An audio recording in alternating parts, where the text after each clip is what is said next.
Cewek ini dibully netizen satu Indonesia gara-gara video viral dari seorang konten kreator besar asal kota Medan.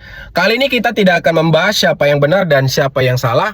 Kita hanya akan menarik sisi edukasi dari permasalahan seperti ini. Teman-temanku, perlu kalian ketahui, buat kalian seorang konten kreator yang memang memiliki follower yang besar, kalian memiliki pengaruh yang besar terhadap penonton kalian. Sebelum kalian memposting konten, bijaklah menilai konten tersebut. Apakah setelah diposting, konten itu memiliki dampak yang buruk atau yang negatif kepada penonton kalian. Terutama hal-hal sepele yang tidak perlu dibesarkan. Belajar dari permasalahan ini. Saya tidak mendukung siapapun. Tetap yang namanya berkata kasar itu tidak baik. Tapi ada beberapa kondisi yang memang perlu kalian pahami. Apalagi kalian sampai memposting aib seorang manusia yang memang kebenarannya harus diverifikasi dulu. Berdasarkan pengalamanku yang memang pernah bekerja di perusahaan yang memang ada warehouse-nya, ada gudangnya, SOP-nya itu tidak boleh ada orang parkir dekat gudang, mau itu karyawannya sendiri. Karena dari gudang itulah keluar masuk barang. Ketika akses keluar masuk gudang terhambat, itu bisa menghambat operasional dari sebuah toko. Bahkan kami yang bukan orang warehouse atau orang gudang, kami tidak boleh memasuki area warehouse, apalagi sampai parkir. Nah, berkaca dari permasalahan yang terjadi, kita sebagian orang Sumatera, tidak semua, memang tutur bahasa kita sedikit agak keras. Tapi aku tetap tidak mendukung perkataan kasar. Cuman aku perhatikan kondisi adik kecil ini dalam kondisi yang terpojok.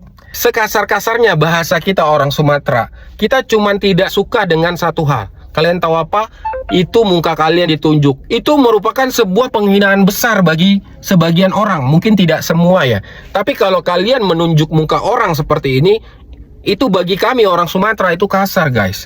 Jadi wajar adik kecil itu menunjukkan sifat yang protektif, melindungi dirinya. Apalagi mungkin kalau sepenilaian aku, adik itu masih remaja yang memang emosinya masih labil. Yang jadi permasalahan di sini, kenapa harus diposting? Permasalahan kecil ini bisa jadi lebar dan akhirnya adik kecil itu jadi dibully. Hal yang paling penting yang perlu kalian pahami, memang konten kontroversial, konten drama, konten huru-hara kayak gini itu bakalan rame. Tapi kalian sebagai seorang konten kreator yang memang udah punya nama, sadarlah kalian itu punya tanggung jawab moral yang besar kepada penonton kalian. Janganlah memposting hal-hal seperti ini, itu tidak baik. Kalau memang kalian ngerasa kalian dilayani tidak pantas di sebuah toko, silahkan tinggalkan saja. Tidak perlu ambil HP, rekam, diviralkan, ujung-ujungnya akan merugikan perusahaan tersebut.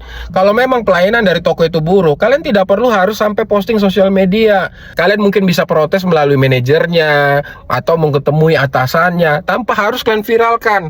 Kalian akun-akun besar ya, yang memang punya follower besar, punya pengaruh besar. Gara-gara posting kalian bisa menghancurkan masa depan orang. Kalian bisa menghancurkan usaha orang. Jadi mulai sekarang berpikirlah cerdas.